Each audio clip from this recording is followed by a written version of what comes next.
আপু তুই এনে ফুচকা বেচ, আমি যে রিক্সা চালাই। তুই তো জানোস বন্যা আমাকে ঘর বাড়ি সব ভাঙ্গা নিয়ে গেছে গা। দুজনে তুই এনে ফুচকা বেচবি, আমি রিক্সা চালাই, কিছু টাকা কইরা আমরা একটা কুড়ে ঘর তুলে থাকবো। আচ্ছা তুই যেমন তো ফুচকা চটপটি বানাইতে পারি আর বিকালের সময় নিয়ে যাই। আচ্ছা ঠিক আছে, বিকেলে এসে আমি নিয়ে যাবো।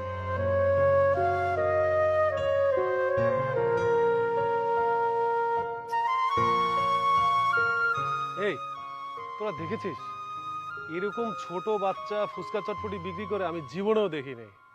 হ্যাঁ, হয়তো আর কোনো ঝামেলা পড়ছে বুঝছস, নাইলে তো কখনোই ওরা রাস্তায় নামতো না, বুঝছস নাই? হ্যাঁ ঠিকই বলেছিস, নিশ্চয়ই কোনো সমস্যা আছে। আচ্ছা তুমি নিজে ফুচকা চটপটি বানাও? আমাদের পেটের দায়ে বানাইতেই হয়। তোমার সাথে আর কেউ নাই? আমার ভাই আছে। ও তোমার ভাই আছে। আচ্ছা তোমরা কোথায় থাকো? আমি আর ভাই মিলে রাস্তার উপরে থাকি। শুনেছিস ওর কথা?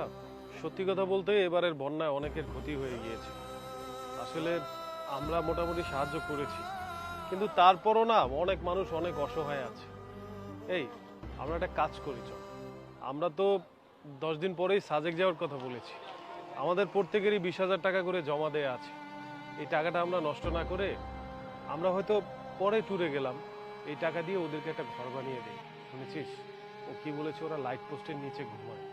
মানে শুনলেও কেমন বুকটা কেঁপে ওঠে। তোরা কি বলিস বল না? হ্যাঁ, আমিও তোর সাথে একমত আছি, কারণ আমাদের এই টাকাটা না ঘুরে যদি একটা অসহায় মানুষের পিছনে খরচ করি, তাহলে আল্লাহ খুশি হবে, আমরাও খুশি হবো, ওরাও খুশি হবে, বুঝছস? আরে এরকম ছোট বাচ্চার আমার জীবনও আমি দেখি নাই এই ফুচকা মুচকা বেছে। আল্লাহ মায়া লাগে, তোর লাগে। হ্যাঁ তোরা ঠিকই বলেছিস, আমরা পিকনিকের টাকা দিয়ে ঘোরাফেরা না করে এগুলো দিয়ে ওদের ঘরবাড়ি করে দিয়ে ওদের উপকার হবে। এই কি বলছিস? আমরা ঘোরার জন্য টাকা রাখছি, আর এই টাকা ওদেরকে দিয়ে দিলে আমরা কিভাবে ঘুরবো? এই তুই চুপ থাক, কোনো কথা কইবে না। আমরা তো যে কোনো সময় যাইতে পারবো। তাদের ঘর বাড়ি বন্যায় ভাসায় লইয়া গেছে গা, আমরা পড়ে গেলে তো চলবো।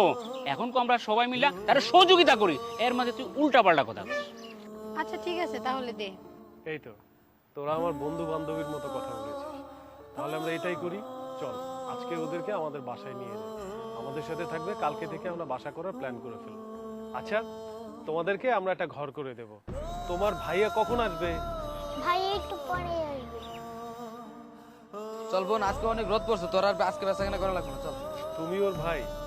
আচ্ছা ভাইয়া তোমাদের এখানে কষ্ট করতে হবে না, তোমাদেরকে আমরা একটা বাসা করে দেব, চলো। কি কোন ভাইয়া, আপনি আমাকে ঘর করে দিবেন? হ্যাঁ হ্যাঁ সত্যি বলছি, তোমাদেরকে ছোটখাটো একটা ঘর বানিয়ে দেবো, যাতে তোমরা ওই ঘরে থেকে ব্যবসা বাণিজ্য করতে পারো। সত্যি করেছেন ভাইয়া? হ্যাঁ তুমি আমাদের সাথে চলো, আসো। ভাইয়া কি মজা, নতুন করে থাকবো। আচ্ছা ঠিক আছে ভাইয়া, চলেন। আচ্ছা চলো। চলো। চলো।